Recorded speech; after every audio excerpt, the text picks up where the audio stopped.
December 9 నుంచి Telangana assembly సమావేశాలు ప్రారంభం కానున్నాయి. ఉదయం 10:30 సభ ప్రారంభమవుతుంది. తొలి రోజు సభలో తెలంగాణ తల్లి విగ్రహ ఏర్పాటుపై సీఎం ప్రకటన చేయనున్నారు. సభలోనే తెలంగాణ తల్లి విగ్రహ నమూనాను అధికారికంగా విడుదల చేస్తారు. విగ్రహంపై ప్రభుత్వ ఆలోచనను సీఎం రేవంత్ వివరిస్తారు. అసెంబ్లీ ముగిశాక సచివాలయంలో తెలంగాణ తల్లి విగ్రహాన్ని ఆవిష్కరిస్తారు.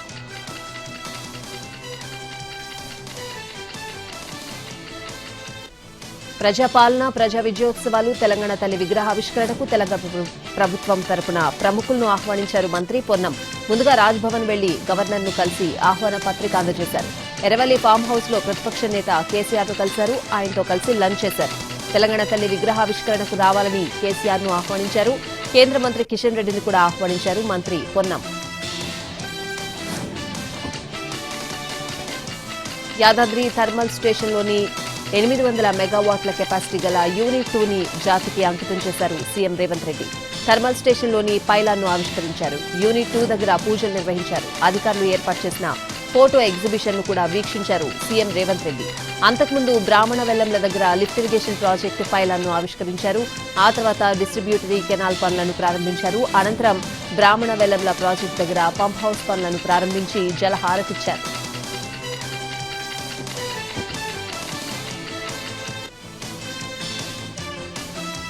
ఉమ్మడి నల్గొండ జిల్లాలో సాగునీటి ప్రాజెక్టును గత ప్రభుత్వం నిర్లక్ష్యం చేసిందన్నారు డిప్యూటీ సీఎం భట్టి విక్రమార్క. నల్గొండలో నిర్వహించిన ప్రజాప్రభుత్వ విజయోత్సవ సభలో ఆయన పాల్గొన్నారు.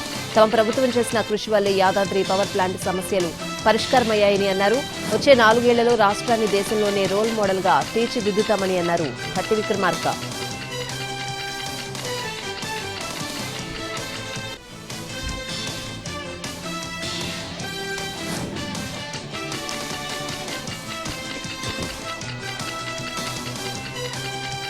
తెలంగాణ తల్లి విగ్రహావిష్కరణ సందర్భంగా సెక్రటేరియట్ ప్రాంగణం విద్యుత్ కాంతులతో విరాజమానంగా వెలుగుతోంది.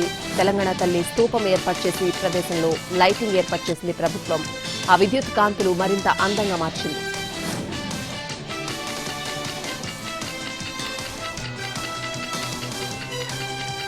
రాష్ట్రంలో గంజాయి అనే వ్యసనం ఉందన్నారు సీఎం చంద్రబాబు. మాదక ద్రవ్యాలను అరికట్టడానికి ఈగల్ టీంలను ఏర్పాటు చేశామని అన్నారు ఆయన. డ్రగ్స్ కట్టడి స్కూల్స్ నుంచే ప్రారంభం కావాలన్నారు సీఎం. మన బలహీనతలను మనమే అధిగమించాలని అన్నారు ఆయన.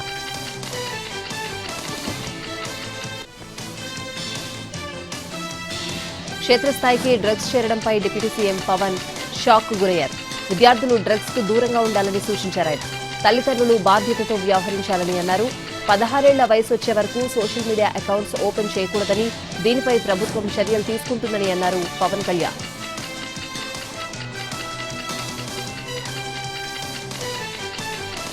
విద్యుత్ రంగంలో ఏపీని నెంబర్ 1 చేస్తామన్నారు సీఎం చంద్రబాబు. గత టీడీపీ ప్రభుత్వ హయాంలో విద్యుత్ వెలుగులు తెచ్చామన్నారు.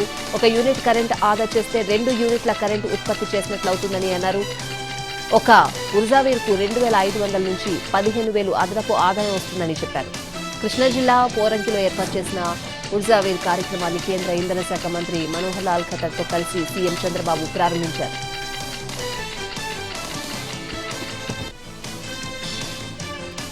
2012 జూన్ తర్వాత కట్టిన భవనాలపై ఏపీ మంత్రి నారాయణ కీలక వ్యాఖ్యలు చేశారు. శాటిలైట్ పిక్చర్స్ ఆధారంగా అక్రమ నిర్మాణాలను గుర్తించి కూల్చివేస్తామన్నారు. 2012 జూన్ కంటే ముందు కట్టిన డీవియేషన్ బిల్డింగ్లను ఏం చేయాలనే దానిపై చర్చించి రాష్ట్ర వ్యాప్తంగా ఒక నిర్ణయం తీసుకుంటామని అన్నారు. పర్మిషన్ లేకుండా కట్టిన ఏ భవనాన్నైనా కూల్చేస్తామని మంత్రి నారాయణ అల్టిమేటం జారీ చేశారు.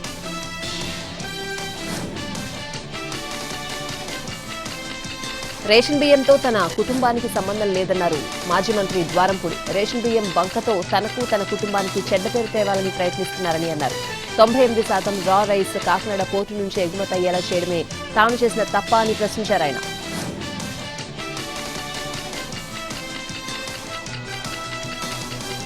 హైదరాబాద్ ఓఆర్ఆర్ పరిధిలోని 51 గ్రామ పంచాయతీలను సమీప మున్సిపాలిటీల్లో విలీనం చేసింది ప్రభుత్వం. 51 గ్రామ పంచాయతీలను రంగారెడ్డి, మేడ్చల్, మల్కాజ్గిరి, సంగారెడ్డి జిల్లాల్లో విలీనం చేస్తూ గెజెట్ జారీ చేసింది. గ్రామ పంచాయతీల విలీనాన్ని సవాల్ చేస్తూ హైకోర్టులో దాఖలైన పిటిషన్లు న్యాయమూర్తి కొట్టేయడంతో విలీనానికి లైన్ క్లియర్ అయింది. దీంతో గెజెట్ జారీ చేసింది తెలంగాణ ప్రభుత్వం.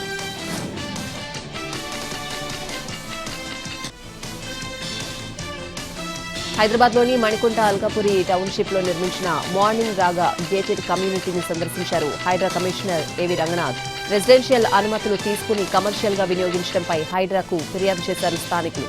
దీంతో అక్కడికి వెళ్లిన కమిషనర్ రంగనాథ్ స్థానికులు నిర్మాణ సంస్థ ప్రతినిధులను ప్రశ్నించారు. నిబంధనల మేరకే నిర్మాణాలు ఉండాలని ఆదేశించారు. గ్రౌండ్ ఫ్లోర్ను కమర్షియల్ గా మారిస్తే నిర్మాణ సామర్థ్యం సరిపోదని సూచించారు. అనుమతుల పత్రాలను పరిశీలించి చర్యలు చేపట్టాలని అధికారులకు ఆదేశాలిచ్చారు.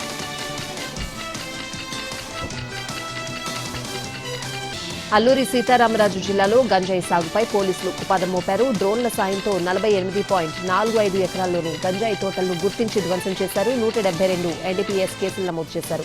వీటికి సంబంధించి 507 కేసులను అరెస్టు చేసినట్లు పోలీసులు తెలిపారు. ఇప్పటివరకు 15,023 కిలోల గంజాయి, 3.05 లిక్విడ్ గంజాయి స్వాధీనం చేసుకున్నామని అన్నారు జిల్లా ఎస్పీ అమిత్ బర్దార్. తెలంగాణ వ్యాప్తంగా ప్రజా విజయోత్సవాలు కొనసాగుతున్నాయి. Necklace road, tank bund, HMDA ప్రాంగణం వద్ద ఏర్పాటు చేసిన బడేమియా కబాబ్ స్టాల్స్ వద్ద డిప్యూటీ సీఎం భట్టి విక్రమార్క సందడి చేశారు. మటన్ కబాబ్స్ ను ఇష్టంగా ఆరగించారు. ప్రభుత్వ సలహాదారులు వేం నరేందర్ రెడ్డి, వేణుగోపాల్, జీహెచ్ఎంసీ మేయర్ విజయలక్ష్మి తదితరులు డిప్యూటీ సీఎం వెంటున్నారు.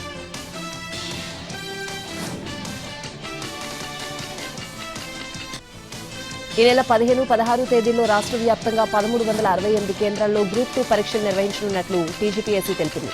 9వ తేదీ నుంచి టీజీపీఎస్సీ వెబ్సైట్లో హాల్ టికెట్లు డౌన్లోడ్ చేసుకోవచ్చని సూచించింది. ఉదయం, మధ్యాహ్నం మొత్తం 2 సెషన్లలో పరీక్షలు నిర్వహించనున్నారు. ఉదయం 8:30 నుంచి 9:30 వరకు మాత్రమే అభ్యర్థులను పరీక్షా కేంద్రంలోకి అనుమతిస్తారు. మధ్యాహ్నం పరీక్షకు 1:30 నుంచి 2:30 వరకు మాత్రమే అనుమతిస్తారు.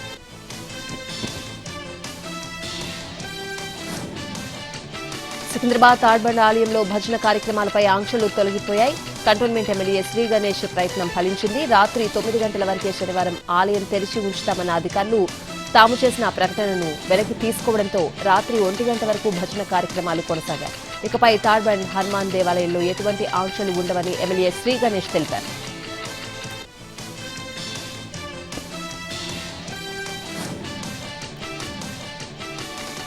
మహాయుతిలో మంత్రిత్వ శాఖల కేటాయింపుపై అసంతృప్తి కొనసాగుతోంది. ఈ సందర్భంగా షిండేకు సన్నిహితుడైన ఎన్సీపీ ఎమ్మెల్యే భరత్ కీలక వ్యాఖ్యలు చేశారు.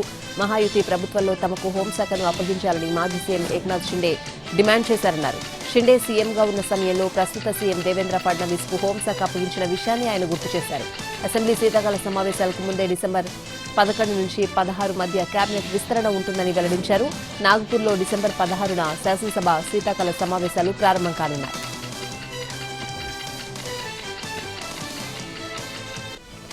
మహారాష్ట్ర అసెంబ్లీ ఎన్నికల ఫలితాల తర్వాత ప్రజల్లో ఆనందం కనిపించడం లేదన్నారు శరద్ పవార్. ఎన్నికల ఫలితాలపై ప్రతిపక్షాలు ఆందోళన చెందాల్సిన అవసరం లేదని ప్రజల్లోకి వెళ్లాలని అన్నారు. ప్రభుత్వం చేసిన వాగ్దానాలను నెరవేర్చేలా మహావికాస్ అఘాడీ కృషి చేయాలని సూచించారు.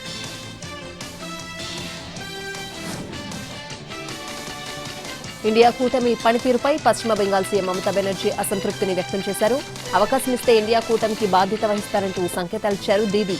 మమతాకి సమాజ్వాదీ పార్టీ కూడా మద్దతిస్తోంది. అయితే మమతా బెనర్జీ వ్యాఖ్యలను కాంగ్రెస్ ఖండిస్తోంది. మరోవైపు మహారాష్ట్ర, హర్యానా ఎన్నికల్లో ఓటమితో కాంగ్రెస్ ఆత్మ పరిశీలన చేసుకోవాలని అంటున్నాయి విపక్ష పార్టీలు. ఇండియా కూటమి నాయకత్వ బాధ్యతలు మమతా బెనర్జీకి ఇచ్చే విషయంపై చర్చించాలంటున్నారు సమాజ్వాదీ పార్టీ జాతీయ అధికార ప్రతినిధి ఉదయవీర్ సింగ్.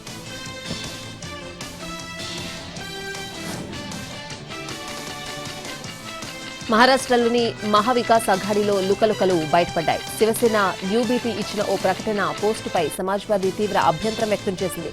ఇందుకు నిరసనగా మహావికాస్ అఘాడీ నుంచి తప్పుకుంటున్నట్లు ఎస్పీ రాష్ట్ర అధ్యక్షుడు ప్రకటించారు. మొన్నటి అసెంబ్లీ ఎన్నికల్లో సమాజ్వాదీ పార్టీ 2 అసెంబ్లీ స్థానాలు గెలిచింది.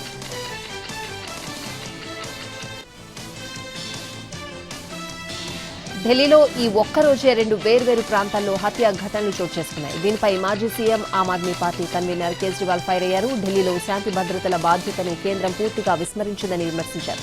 ఇంత జరుగుతున్న అమిత్ షా ఎన్నికల బిజీలో ఉన్నారంటూ ఎద్దేవా చేశారు.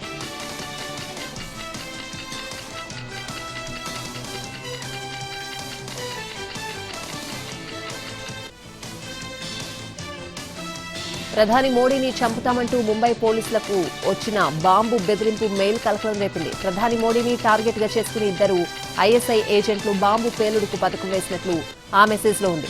దీంతో అప్రమత్తమైన అధికారులు నిందితుడిని పట్టుకునేందుకు ప్రత్యేక పోలీసు బృందాన్ని అజ్మీర్ కు పంపారు. మెసేజ్ పంపిన వ్యక్తి మానసిక స్థిమితం కోల్పోవడం కానీ మద్యం తాగిన మైకంలో కానీ ఉండొచ్చని అనుమానిస్తున్నారు. భారతీయ న్యాయ సంహితలోని సంబంధిత సెక్షన్ల కింద ఎఫ్ఐఆర్ నమోదు చేసి పోలీసులు విచారణ చేపట్టారు. ముంబై పోలీస్ హెల్ప్ లైన్ కు బాంబు బెదిరింపు మెసేజ్లు రావడం ఇదే మొదటిసారి కాదు. గతంలోని ఇలాంటి బెదిరింపు మెసేజ్లు రావడం అవి ఉత్తివేనని తేలడం జరిగింది.